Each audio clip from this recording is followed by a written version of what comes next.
So we really do need the access to the individual level data. It needs to be anonymized so that no one is looking at any given individual, but not just anonymization is not enough. You need to have a privacy review of the findings to make sure that there isn't any leakage of personal data when you publish your article.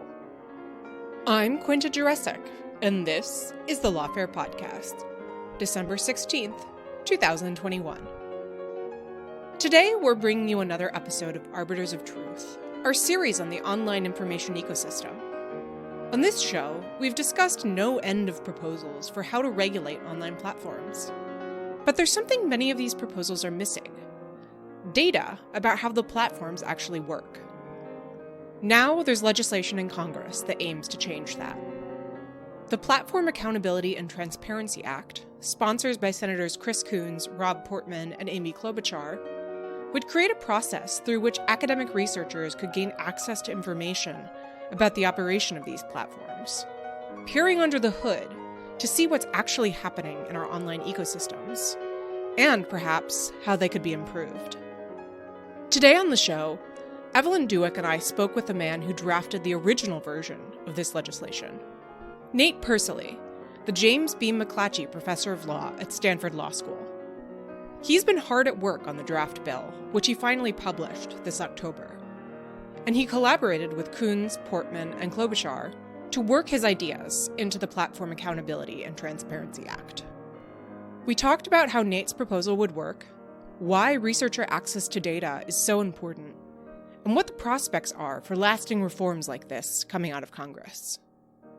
It's the Lawfare Podcast, December 16th. Free the data. We wanted to begin, Nate, with congratulations on how your draft legislation on researcher access to social media platform data has made it into the recently introduced Platform Accountability and Transparency Act. And we want to talk about that in some detail, but I think the best way to start might be to discuss how we got here and what the problem is that the bill is trying to solve. We often talk about transparency as being desirable, but it might be useful to be a little more specific about what kind of transparency we want. So let me just direct the question to you. What's the problem with platform accountability and transparency, and what kind of transparency do we need to fix it? So let me give you a bit of the history here. And first of all, thank you all for having me on again. As you all know, I've been working for the better part of 5 years and trying to set up some institutional pathway for outside researchers to get access to data from the social media companies, particularly Facebook. And so Gary King at Harvard and I set up this group called Social Science One, which had the blessing of Facebook, but that we faced continuing sort of struggles in trying to get the kind of data that the firm insiders had access to and to give that to outsiders. We made a lot of progress and did make a large data set available, but because of legal concerns that folks inside the company had, particularly dealing with privacy, I became convinced after a while that we need federal legislation to compel the large tech platforms to share data with outsiders. So that's sort of how we got. It's a very long story, truncated, to a minute there. And so the pitch on transparency is to say the following: that first of all, transparency is not just about providing either the public or researchers with access to firm information. The mere fact that transparency will happen, that the firms will be under scrutiny, will change their behavior. So that just like any other institution or person that knows they're being watched, if a platform knows that they are going to have to share data with outsiders, it will affect what they do. Now, we see the transparency of the kind that's proposed in this bill to have three sort of audiences, right? The first is for the platforms themselves. The hope is that that if you have independent outside analysis of the data, that it will actually help improve their products, whether it's dealing with hate speech, disinformation, and the like. If you have a team of outside researchers who will be able to do the work that they want to do, it'll have an effect on that. Second is that it will educate policymakers, right? So that there's all kinds of tech policy proposals that are out there. The hope is that if we get the best information analyzed by the best people, it'll help inform, what we can do to deal with hate speech and the like. And the third is the public in general, right? There's a lot of conventional wisdom sort of floating around there about the prevalence of things like hate speech and disinformation and incitement, but we really do not have a good grasp on the scale and character of these problems. And in order to get at that, we really need to have access to the firm data. Yeah, I think one of my favorite quotes from you is one that you gave to Protocol about the Social Science One experiment or project, where you said, "I'm happy to be quoted saying this. This was the most frustrating thing I've been involved in my life." And you've done a lot of work on like election security and things like that, and so that's really really saying something. And I think it speaks to why federal legislation is really necessary and how we came to this spot. So let's talk a little bit about then what the mechanism is that you're envisaging in this draft legislation that has been taken up. How would the law work, and what kind of access would it give us? Well, there are three components to the Coons-Portman bill, the Platform Accountability and Transparency Act. Two of them build off of what I was in my original proposal, and then one which I had also worked with them on. And to make a long story short, there are three critical components. The first is compelling the large social media platforms, internet companies, to share data with outside researchers under a scheme that is administered by the FTC and the National Science Foundation, so that the platforms would not have control over which researchers get access, but they would have control over the data. So the data would reside at the firm, and then researchers would have to go there in order to have access. So that's the first part. The second is a response in some respects to what has happened to the NYU Ad Observatory, and this is a immunity, criminal and civil immunity for researchers who engage in scraping of publicly available data from the platforms. And the third part are a set of public disclosure obligations to the platforms that they have to do with respect to content, algorithms, and advertising. And so there are sort of three different legs to the stool there. The one that is most directly sort of growing out of my experience with Social Science One is the first one, which is trying to set up a kind of federally overseen research pathway that will allow outsiders to have access to the same data that firm insiders have. So platforms go around a lot of the time saying, we agree that we need to be more transparent, but they often are limited in the transparency that they want to provide. And the reasoning is usually that, it would infringe on users' privacy for researchers or the public to be able to see, what everyone's posting and liking and messaging on Facebook and how they're behaving. And of course, in some jurisdictions, I'm specifically thinking of Europe here with the General Data Protection Regulation, it would actually be illegal for them to release this data. And of course, all of this is thrown into particularly sharp relief by the Cambridge Analytica scandal, which involved researchers essentially using Facebook's research functions for purposes that they didn't acknowledge to Facebook on the front end. So those concerns are pretty serious. And I remember having a conversation with you when you were working on this legislation that the privacy concerns were actually some of the most thorny stuff to work through. So can you explain what's wrong with the platform's arguments here? Like how do we get around these privacy problems? Well, in order to answer that, let me tell you a little bit about a conference I organized in Brussels years ago with the European data privacy folks and folks from Facebook and some of the Social Science One researchers. And at the time, the GDPR was still sort of in its infancy, but GDPR does have a research exception. And so part of the question was, well, does the kind of work they were trying to do with Social Science One, does that fit within the research exception? And the data privacy folks in Europe, the government folks, were making the argument to the Facebook people saying, look, if you were to give access to Nate and others to the individual level data, you would have a good argument that falls within the research exception and the public interest exception. But that kind of reassurance that you would have a good argument under GDPR is not the kind of guarantee that these platforms need in order to, take the risk of giving some data out to outside researchers. And so, it was in that conversation I was like, look, the Facebook lawyers kind of have a point here. Well, I disagree with the Facebook lawyers' interpretation of GDPR and the FTC consent decree and the privacy kind of components of that. Nevertheless, I'm not the one who had to pay a $5 billion fine in the wake of Cambridge Analytica. They did. So we need to make very clear what the sort of research pathway is, and the government has to be involved in specifying those rules, and correlatively the immunity that the platforms will get as a result of making data accessible to outside researchers. Now, I want to be clear. The legislation is clear on this, but I want to make clear, also as a potential consumer of the data, what I'm sort of thinking here. The challenge that we faced with Social Science One with respect to data privacy was not that somehow people were going to start looking up like what Evelyn was writing on her Facebook page or the stuff that she had seen. It was that if you had large data sets of user activity, that someone could maybe match it up with some other data sets and then discover, what their aunt in North Dakota had been seeing on Facebook on a given day, right? That's kind of the crux of the privacy violation there. And so the way that we deal with this in the bill, is that the researchers are not allowed to take data out of the clean rooms at the company when they are analyzing it. And anytime before they publish any data, there has to be a privacy review to make sure that there isn't leakage of individual level data, right? And both the firm and the FTC will be in a position to review that.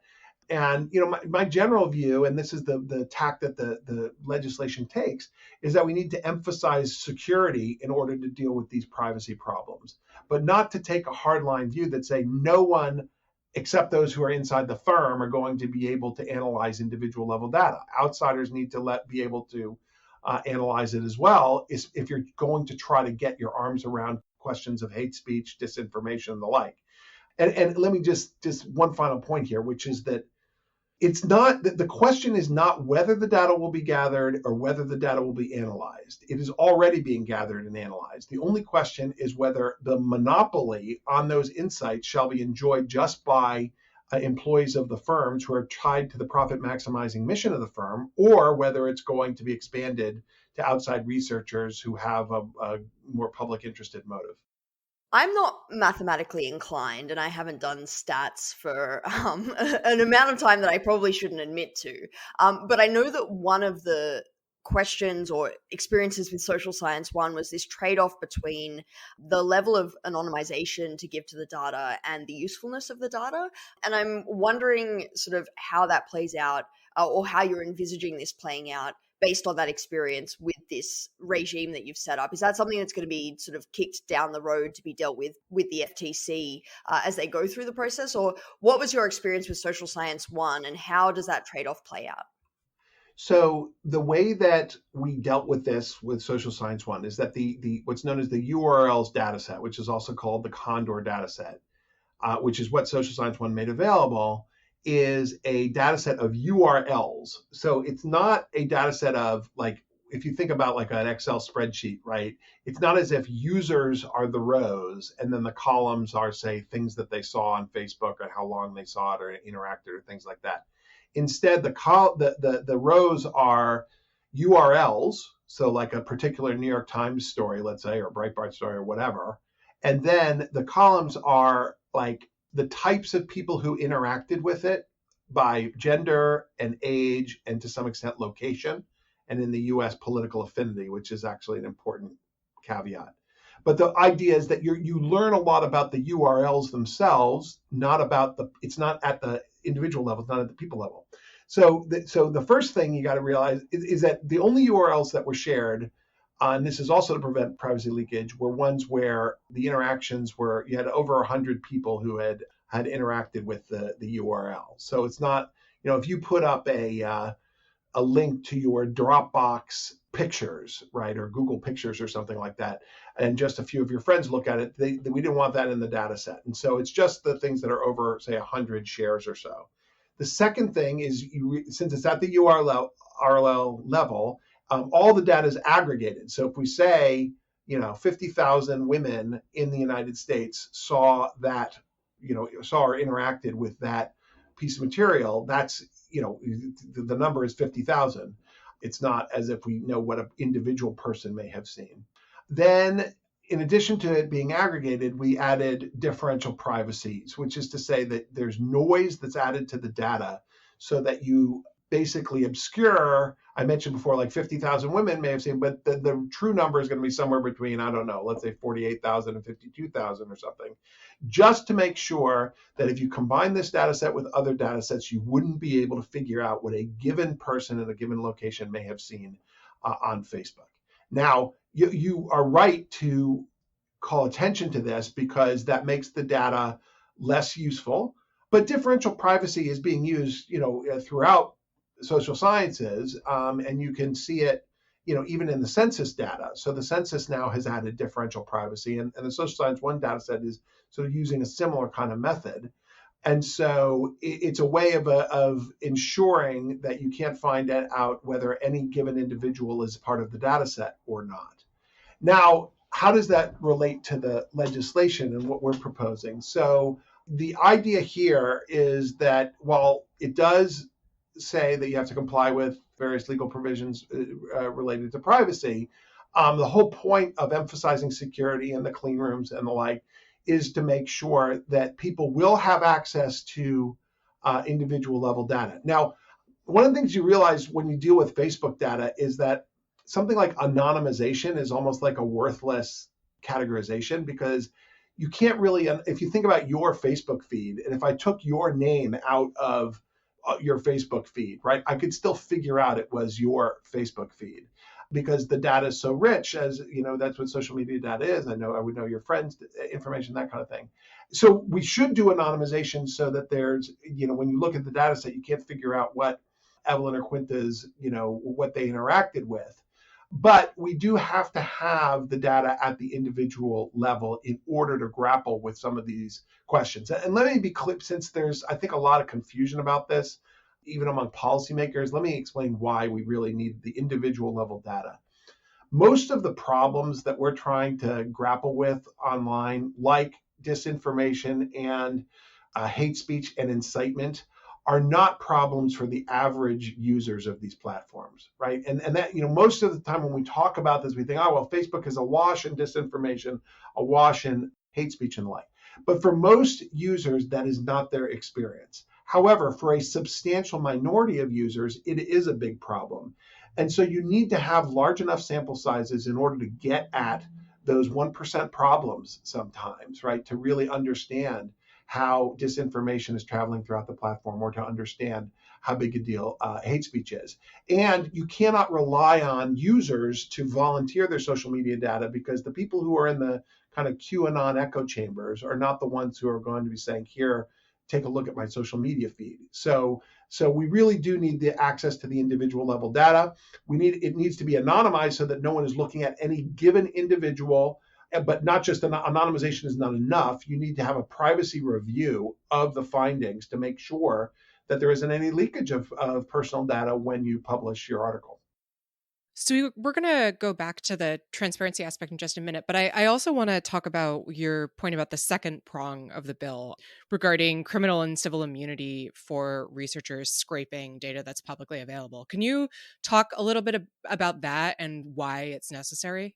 So over the summer, Facebook shut down the accounts of several researchers at NYU University who had created a plugin so that they could gather data on Facebook's advertising platform.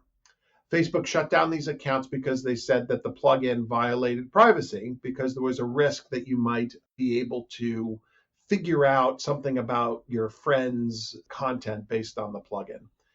The NYU ad folks disagree with that. They actually had Mozilla perform a privacy review of it to ensure that that was not what was going to happen. But from the Facebook side, their view was that, look, there's too big a risk here, and we know what happened with Cambridge Analytica, and we want to prevent that again. All right, so that was their response, and we're still at an impasse.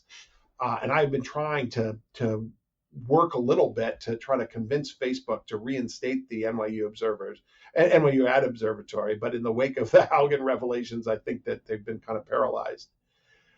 And so that's another component of this legislation. And that is that if you are a researcher who is gathering data by scraping the platforms, you may not be criminally liable under the CFAA, Computer Fraud and Abuse Act, and you cannot be civilly liable, meaning Facebook cannot sue you and get damages because of your collecting data like this.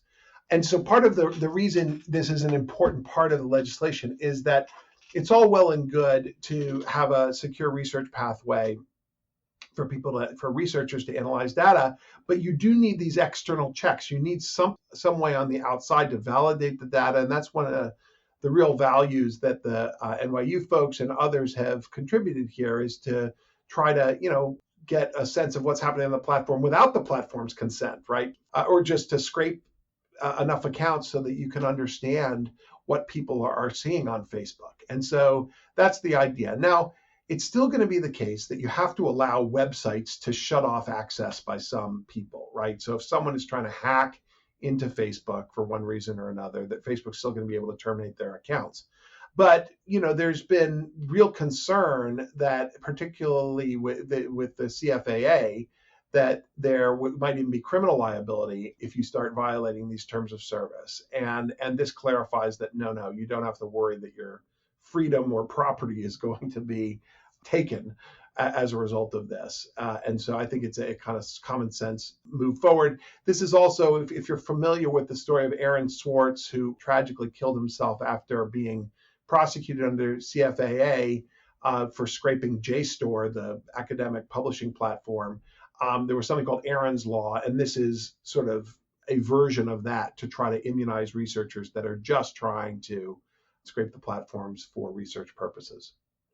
So can I just clarify something? Because I was also thinking about this relationship between, scraping at the moment is kind of the only tool that we have to get access to data because the companies are so opaque and keep everything so tightly held. But there are, harmful uses for scraping as well. One of the most prominent that people might know about is Clearview AI, which scrapes a whole bunch of people's pictures for facial recognition technology.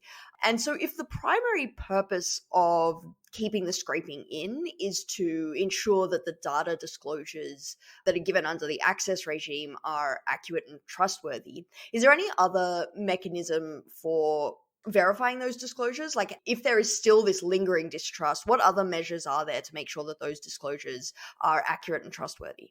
So the legislation also has a third set of provisions which will require public disclosures and public access to data, so that something like the Google Trends API or feature, right, that allows you to figure out, how many times has someone, searched on lawfare in Google in the last week or two, right? That is the kind of thing that is also mandated by this act to require the platforms to develop public tools on that. Now, so that can also help verify what's happening in the clean rooms and what's given it access. But you could say, well, what if the platforms lie public? They could lie publicly, they could lie privately.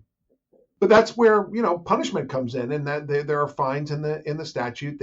That's why I decided with the legislation I was developing that the FTC was the right place to lodge this, so that these platforms, if they do lie, they will be punished, and it'll be an unfair trade practice. And then in the Coons-Portman version of the legislation, they actually tie Section 230 immunity to this. So the Section 230 of the Communications Decency Act, which makes the platforms immune for user-generated content, they will lose that immunity if they end up basically being fraudulent in the data that they're providing, or if they refuse to provide the data. So I want to ask about the specific people who are allowed to access this data and who are receiving immunity for accessing public data. So you restrict it in the legislation or you restrict it in your draft, and the Coons-Klobuchar-Portman bill restricts it to qualified researchers, which is basically limited to university-affiliated researchers. And that obviously cuts out a lot of people. And I will, as a journalist, I will speak up for the journalists here.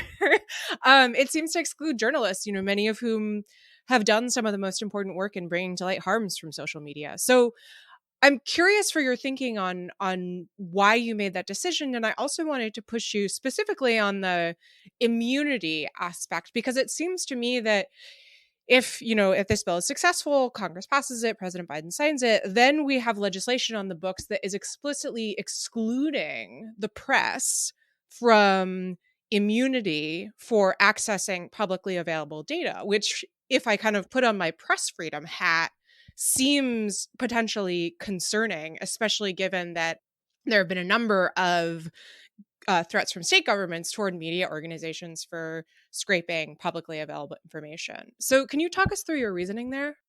So good. Let me clarify each part of the proposal. So you are right that for the clean room access, that it's just university affiliated researchers, and that was a deliberate decision. Part of the reason is I can't figure out how to define what a journalist is, right?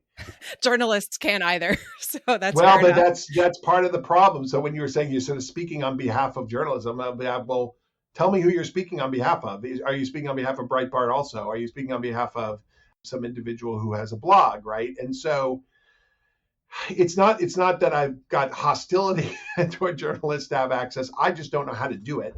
And especially if the privacy concerns are as acute as we're all suggesting they are, then we have to delineate something between the qualified researchers and the general public. And so one of the good things that Social Science One did is it negotiated with Facebook over many months a research data agreement that would allow for basically the researchers who are part of that data access regime are now nested in a set of legal relationships with the university so that we prevent another Cambridge Analytica. And so, and universities have IRBs, and universities have, they can discipline their employees, their researchers, if they engage in malfeasance. And so the idea here is that the universities will be on the hook in order to police privacy violations as well. With journalists, I just don't know how to define. I'm open to having journalists be a part of this regime, but I just don't know how to distinguish between the New York Times and Breitbart on this, and so I didn't include them. However, for the scraping, it actually does explain. It goes beyond university researchers when it comes to the scraping immunity. That would extend to journalists who are doing this in the public interest. However, it would not extend to Clearview AI. Just so we're clear, because it has to be in the public interest without, connection to profit or the like. So that the second and third parts of the legislation would apply to journalists as well. But yeah, I don't know how to give journalists access to or how to define who journalists are for purposes of the research protocol. The way we dealt with this with Social Science One is we simply said that the outsiders, and this could apply to think tanks as well. So Pew had asked us, "Hey, what about us? We're just as good as university professors." And my answer is, yes, you are. So you should pair up with some in order to do the research. And so that's what I could envision coming forward. I still don't think they would have access to the clean rooms themselves, but they can pair up with academics in order to do the investigation.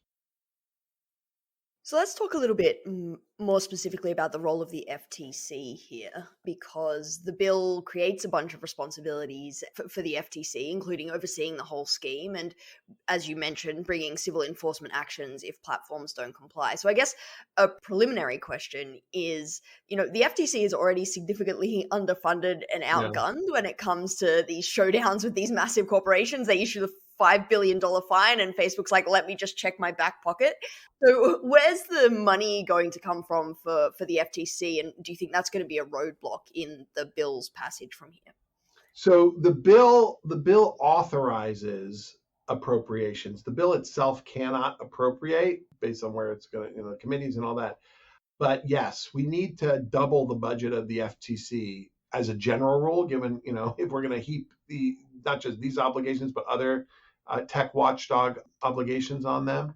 And it is something that, when I've spoken to people at the FTC, they're like, yeah, this is great. It's like, well, what should we not be doing that now we're going to have to sacrifice in order to now oversee this massive research operation? And so the NSF is also in the Portman-Coons bill. The NSF is also a part of the bureaucracy that would administer this. But you're right. We need to make sure that the FTC has adequate money. Now, one other objection I get sometimes is like, well, why should the FTC be in this business? It's not like they're the National Academy of Sciences or something. And the answer is you sort of go to war with the army you have. And the FTC is the part of the federal government which is now most involved in policing privacy violations, right? And so that's why they were involved in Cambridge Analytica. They're also there in order to police fraud. And so, since the privacy concerns are so sort of top of mind of people in thinking about outsider access and transparency, it makes sense, I think, to have the FTC be the one that will administer this problem. If we had a digital services agency or something in the United States, I'd be like, great, let's vest it with that. And there are proposals that are out there to do something like that. And I've had some senators, since I proposed this, come out and suggest this to me. But that seems to me like 4 years away. We can't wait for us to develop a new cabinet level department or new independent agency before we take action. My hope is, and it might be Pollyannish, is that we can, if Congress were to pass this sometime in the next 5-6 months, that then it would be up and running for the 2024 election. And I do feel like we got to make sure that we have some structure in place to analyze data in the run up to that election, because otherwise we're going to be sort of too late. The other thing to think about as you just think about research in this field generally is that as we move toward encryption and private messaging platforms, right, we kind of need to study Facebook before it's irrelevant, right? Because if they tie up Messenger and Instagram and WhatsApp all together, there will be a greater share of the kind of information that we're concerned about. It's going to be taken on encrypted platforms, let alone on Signal, Telegram, and these other things. And so we really do need to set things up soon in order to study, Facebook and Instagram and their effect on democracy and public health and the like. Let's zoom out a little bit and talk about the process here. I'm just curious, how does a bill that you wrote make it from your desk to the Senate? What did that process look like? Well, you've seen Schoolhouse Rock, right? I'll say, it's usually I'm just a bill sitting here on Capitol Hill. It danced. That's my takeaway. It danced from your desk to Congress. I'm just a bill sitting here in Silicon Valley, right? So I worked on this for about 8 months. Had some lawyers help me out with it, privacy lawyers, sent it out to some of the interest groups, sent it out to academics. And I decided when Frances Haugen was testifying before Congress, I'd been holding on to this because I was true to character, insecure about, whether I was dealing with all the potential objections to it and the like. But when Frances Haugen was testifying in the Senate, I said, you know what? I'm going to release the bill. I've been through 25 iterations of this. I'm going to put it out there and I'm going to say, look, if Congress is actually serious about dealing with these problems, this is what it should do. And I put it out there. And it got a lot of play. And then when I did that, a lot of the Senate staff then talked to me, and then I testified in the Senate about 3-4 weeks later. And so it just required me to have enough confidence that I wouldn't be completely pilloried for this proposal. And I felt that the timing was ripe because of the Haugen revelations. Because, part of the point here, and in all the op-eds I've written since then, I've tried to emphasize this, is that we shouldn't have to wait for whistleblowers to blow their whistle before we can find out what's happening on these platforms, right? And so one of the interesting things about Haugen's testimony is that she revealed the kind of studies that are going on inside Facebook. And they're exactly the kind of studies that we would like to do on the outside of Facebook. And we should have access to that data. So, we should be able to reanalyze what they did in this Instagram study and whether it, hurts teen girls, right? We should be able to get a sense of how big a deal certain accounts have been in spreading health misinformation, or how big a deal health misinformation on COVID has been on the platform. Because I can tell you, when you talk to the Facebook people, they think this has been totally blown out of proportion, that people misunderstand what was in those documents. And my answer is, all right, if they misunderstand it, let's see the goods, right? But you can't. No one is going to trust Facebook or Google researchers who are doing and publicizing their own firm research unless you can evaluate the data and replicate the findings. And so we just need to have some outside ability to do the same kinds of things that were revealed in the Haugen testimony. It's fascinating, I think, the dynamic between the Haugen revelations and political momentum, because from where I'm sitting, you've been saying all of these things for years and years, as many people have, and there was nothing, particularly shocking for people that have followed the social media space in the Haugen revelations, and yet it did really create this window. And so, it's great that you capitalized on it, but I can imagine, some people feeling some frustration that that's what it took, Yeah. and the general sort of optics around that, I think, are really interesting.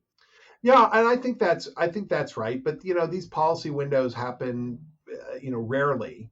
If you think about I think Josh Tucker and I in our piece for Brookings have a line about this, which is, if you look at the kind of phases of outrage. We've been in this perpetual techlash for 4 years now or something, but the 2016 election was a watershed moment, and all the revelations that came out about that. Then the Cambridge Analytica scandal, which of course was related in some ways to 2016, but followed on it later, was another window, obviously led to the $5 billion fine in the line. And then now the Haugen revelations, I think, are a third sort of moment in the analysis. Now, of course, a lot of this is based on things that are happening in the U.S. Of course, if you're in Myanmar, right, or the Philippines or India, there have been all kinds of moments like this throughout the last 4 years. But in terms of capturing the attention of U.S. policymakers, I think these have been critical stages. And so I just wanted to release it when people were most focused on it. And the other thing that I've realized here is that how hungry people are for some kind of thing that looks like a law. We have more white papers and reports than we know what to do with at this point. But the real difficulty is trying to write down in legislation what you're trying to do. And that's why it took so long for me to work on this. But this is, I hope, a lesson for people, whether it's CDA 230 reform or whether it's privacy or antitrust or advertising or protecting kids online, that, write the bill. Yeah, it's the hardest thing to do, but write the bill, because then you'll have to deal with these terrible trade-offs that all tech reform involves. And so, as you were saying before, trying to figure out, how do you deal with the genuine privacy concerns? Well, you can write a white paper that says, oh, and of course privacy needs to be protected. Well, but that's not enough, right? And so we really need to write down in legislative verbiage the kind of regulations that need to be passed. Right. Yeah. The bill is not just Section 1, platforms should give researchers access to data. There is no Section 2. So because lawyers will lawyer. So let's talk a little bit about the constitutionality of the bill, because there's this sort of recurring pattern, I think, at the moment, where a bill is introduced into Congress about social media, and then there's a flurry of tweets and blog posts about how it's likely to violate the First Amendment. And some of those arguments I find more compelling than others, in the context of bills like Klobuchar's and Lujan's Health Misinformation Act of 2021, which would try and create an exception to Section 230 for medical misinformation. It seems to me to be obviously correct that there's real First Amendment issues there. But there's also arguments around the idea that even basic transparency requirements would be unconstitutional, because they would either amount to sort of compelled speech, or they would chill platforms' content moderation decisions, which are protected editorial judgment. And quite frankly, I find those arguments kind of terrifying, because the idea that the First Amendment would block even basic disclosure requirements, things like that we have in the context of like campaign finance regulation and countless other areas of the law, it seems to me to be a very sort of dangerous and deregulatory direction for the doctrine to take. But there is some support from this, both in the academy and at least one lower court decision. So I'm curious for your take on this as a constitutional law professor as well, whether you're at all nervous about the constitutionality. So my basic view here is that if this is unconstitutional, then all tech regulation is unconstitutional, right? If we can't get disclosure out the door, then it's not clear to me whether 230 reform or other antitrust stuff that's even more heavy-handed, whether that would be constitutional. However, you accurately characterize the argument, which is that, look, if you think that Facebook and Google are like the New York Times and Washington Post, if you were basically having the government force these, New York Times, Washington Post, or for that matter, a private association like the NAACP, right? If you were forcing these First Amendment rights bearing actors to be subject to this level of regulation by the government, there would be serious potential violations of speech and association. And so one has to get over the hurdle of thinking about these companies as if they're private clubs or small startups. And so this is where this kind of argument dovetails with the antitrust argument, which is to say, look, the Facebook and Google are different types of companies that have massive control over the information ecosystem in the US and around the world. As such, they can be subject to some kinds of regulations that if they were if they were the Boy Scouts, they would not be able to be subject to. And that's the argument. In addition, they're not content-based regulations, right? It's really just about providing for some kind of disclosure, the same kind of, you mentioned campaign finance, but you could make it, with respect to the banks and financial reporting or, drug companies and the like, there's all kinds of reporting requirements. And so you are also right that the Supreme Court has been coming down hard on some of those rules. In Citizens United, you did have 8 votes for the disclosure provisions in there on corporate disclosure. So at least as of Citizens United, that seemed to be the direction the court was going in. However, last year there was this Bonta decision dealing with a kind of disclosure provision in California law for certain nonprofits and taxpaying entities. And the court was coming down hard on, and striking down that law. And so, yes, there is a possibility here. But this is where I think the conservative contempt for the social media platforms may save legislation like this and mute their otherwise sort of doctrinaire commitments to the First Amendment. So whether it's Justice Thomas or Justice Kavanaugh or some others, Thomas in particular has shown hostility. He's even suggested that these platforms might be places of public accommodation that can be forced to carry opposing points of view, so that they would be sort of forced to respect the First Amendment. If that is true, then I think a disclosure is a much less severe intrusion on the platform's First Amendment rights. And so I think we might be saved by the conservative hostility of the platforms based on their belief that the platforms, are run by a bunch of liberal Californians that are silencing conservative speech. And if that's true, part of the answer is say, well, let's figure out whether that's true. And a disclosure regime like the one we're proposing here is a way to figure out whether, they are silencing conservatives as many on the right think they are. Yeah, I found the Bonta decision pretty scary as well. And I think, there are some people that would say in response to your, answer to the last question, actually, maybe all regulation of these First Amendment actors is unconstitutional, which again, I would find an unsatisfactory place to land. Well, let me say one thing on that. So Eric Goldman and I did a seminar here at Stanford where he basically made that strong First Amendment argument. And he said that we can't even have a regime which decides to verify whether the platforms are obeying their own content moderation rules, right? So that if they are, saying that they're taking down, nudity or something like that, or self-harm videos or something. And if you had a government law that said, all right, if that is your rule, then we want to verify and hold you to account that you're doing that. He said, no, even that is a violation of the First Amendment rights because Facebook and Google enjoy the same rights that the Washington Post and New York Times do. And that if you had the government essentially having rules about whether they are obeying their own content moderation practices, that would be sort of interfering with their editorial judgment, right? And it's like, all right, well, if you believe that, then there's no tech regulation that I think is going to pass muster under that theory. But I have a piece coming out in Jeff Stone and Lee Bollinger's book on First Amendment and the internet, or I don't know what they're calling it, where I say that, look, I mean, my view is that we should not force the platforms to welcome all comers, that they need to be able to regulate the platform environment. And so I would give them great latitude in doing that, but I don't think they have a First Amendment right against that kind of regulation. While there are some really bad types of regulation, as we're seeing in Florida and elsewhere, where they're, prohibiting the platforms from engaging in certain types of content moderation, I am worried that some of the extreme First Amendment arguments that the platforms are making in those contexts would then lead them to, try to strike down these kind of neutral laws that are promoting disclosure.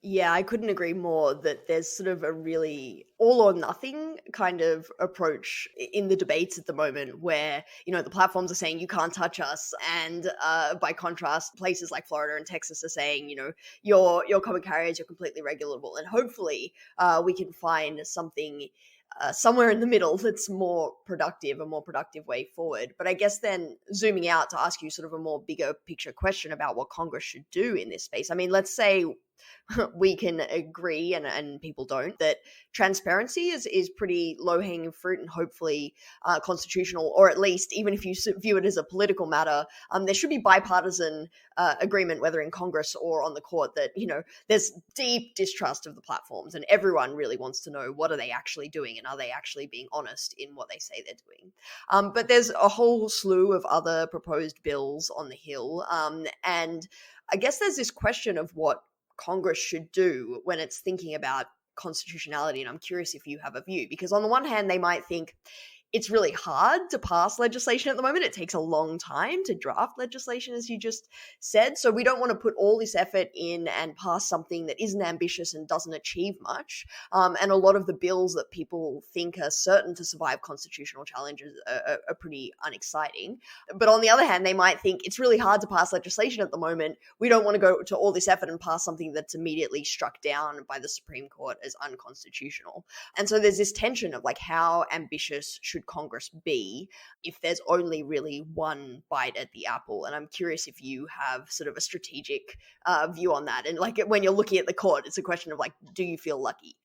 Right. And that's why I think disclosure is the safest course forward. And because I think of the kinds of things that you're thinking about, take, for example, something that I also think has a likelihood of passing, which is something dealing with kids online in the wake of the Instagram controversy.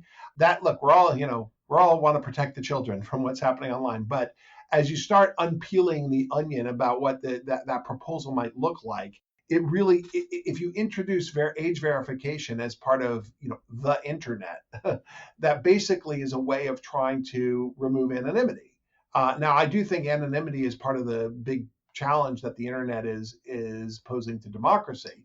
But if you basically force the large platforms not to allow for anonymous speakers or force people to verify who they are, that will change the dynamics online with the platforms. And so that's something that I think could be more vulnerable to a constitutional challenge. I think that, but I think this is about as constitutional as anything that we could propose, in part because Citizens United does, say, in the context of where it's saying that these corporations have huge First Amendment rights to do unlimited corporate advertising and the like in advocating for the election and defeat of candidates. But at the same time, it upholds all the disclosure provisions of the Bipartisan Campaign Reform Act. And so I think we are still in that world where disclosure is seen as less First Amendment threatening than other kinds of regulation. But if I think on your larger question, so like, what do I see in the offing here, right? I think that the other kinds of legislation that are out there are, the national privacy law, which I think also I think that would probably be constitutional. There are a lot of bad ways to do it. You mentioned GDPR before. There are a lot of problems with GDPR. But you could see privacy, if the privacy law that's been kicked around by Christian Gillibrand and I think it's Senator Cantwell also has a privacy law out there. You could see that being combined with transparency to push things forward. some stuff on advertising in particular. There is a provision in this bill on advertising, but I think there's a lot of sort of appetite for regulating the ability of the platforms to offer micro targeting. I actually think that taxing of advertising revenue is something that has not been explored enough, but that doesn't solve some of the content moderation problems. It's just something, if you really wanted to go after these platforms, that's the way to do it. And similarly, there's a lot of interest on the antitrust side, whether it's legislative or again, the FTC and DOJ involved. So I think all of those are all the kind of content neutral attempts. And then there's the content specific changes that people want to make to CDA 230 or to deal with kids or to deal with hate speech and the like. Those are the ones that are most likely to face constitutional challenge. But again, part of the pitch for this kind of research or access is to say that if you want to be informed about the scale and character of the problem that you're trying to solve with these other pieces of legislation, we need better data. And so we need to get, the country's scientific community involved in analyzing this stuff in order to validate whether what the platforms are saying is true or not. Because, take something like one of the big questions these days, and it comes out, and you can see it in the Haugen papers as well as in the legislative response to it, is how big a deal are the algorithms in serving up problematic content, right? Because so much of the debate has been on, this notion that what they're trying to do is to hook users and to keep them engaged, and so therefore the algorithm is sending you salacious content, and so therefore it favors lies over truth, it favors hate over more traditional commentary and the like. The platforms completely disagree with that. They say that is empirically false, that they are not actually favoring the most kind of problematic content with their algorithms. Whoever's right in that debate, it's a critical question to answer, because a lot of legislative and platform interventions are going to depend on that. And so we need to get outsiders to validate what the platforms are saying before we can really take action. As you mentioned, we've kind of been in this posture of techlash really since 2016, since the fall of 2016. So I guess 5 years now. And yet, there's so much energy on both sides of the aisle in Congress to do something, and yet nothing is being done. And obviously, this bill, transparency, is a pretty good pitch. It seems like it could appeal to people on both sides of the aisle for the reasons that you set out. But I'm curious what your thoughts are, if you can speak to your experience and impression of Congress's capacity in these issues as you've been interacting with members and staffers over this bill. There's always a lot of ridicule over how much Congress doesn't understand technology and silly sounding questions. Do you think that Congress has the skills that it needs to regulate in this area? Well, I think it's a lot better now than it was 3 or 4 years ago when Senator Hatch was asking how basically Facebook makes money, right? And Mark Zuckerberg responded, well, we sell ads, Senator, right? So we've moved a lot from then. And Cecilia Kong has a piece in the New York Times this weekend that basically makes that point. I mean, it's similar to your point, though. She does say that Congress is more sophisticated now in understanding what the hell's going on, but they still haven't passed anything. But that's also because these, if you're dealing with the content questions, the issues are themselves complex, but also the positions of the parties are kind of diametrically opposed as to what the problem is. And so Republicans think that the big problem is liberal platforms silencing conservative speech, and Democrats tend to think that the problem is too much hate speech, disinformation, and incitement on the platforms. And there's not a lot of wiggle room in between there. When I was testifying in the Senate a month ago, Senator Ron Johnson asked us, it really was kind of remarkable. His question, he said, hey, look what Facebook did. And they took down this group of moms who are against the vaccine, but they were against the vaccine. It was a support group because they were feeling vibrations as a result of the vaccine, right? He's like, why should Facebook have the power to take down this group of this support group for people who are suffering from the vaccine? I didn't even respond because I didn't want to take that turn in the hearing, but it's that's his position. Whereas, on the left, it's all about, election fraud claims, COVID disinformation, violent extremism, and the like. And so they really don't, that's not a sophistication point. That's just about the basic division among the congressmen, members of Congress, as to what the problem is. And one of the difficulties and you all know this because you're in the midst of it too, is, when you start having a conversation with policymakers about this, there's a kind of ADD quality to it where you start talking about something like hate speech or disinformation, then suddenly you're talking about political advertising, and then you're talking about privacy violations, right? That people are not clear on what the problem is that they want to solve. And so one of the virtues of focusing first on transparency is that it potentially gives us an insight into all of those problems at once. Whether it's political bias of the platforms or the scale of disinformation and hate speech, transparency is a kind of conditioned precedent to grappling with any of that stuff. And so I think that on the big questions like national privacy legislation, like some of the taxation issues, and even regulating political advertising being another classic example here, the parties are actually far apart. They're united in their antipathy toward big tech, but not much else. And so that's why, something like the transparency legislation, it could appeal to all sides. And at least that's my hope. Yes, it certainly does seem like real progress to get the bill introduced, and I'm hopeful too, but it does seem like there's also a long way to go. I'm reminded of that quote about second marriages, that they are the triumph of hope over experience, given how many bills have been introduced and not passed in recent years. But we will keep our fingers crossed and hope that the next time we have you on the show is to celebrate the successful passage. So thanks very much, Nate, for your time. Thank you. You've been listening to Arbiters of Truth, the Lawfare podcast series on our online information ecosystem. You can find past episodes in the Lawfare podcast feed, and we'll be back with another episode next Thursday. The Lawfare podcast is produced in cooperation with the Brookings Institution. Our music is performed by Sophia Yan. Our audio engineer was Kara Schillen, and our producer is Jen Pachi-Howell.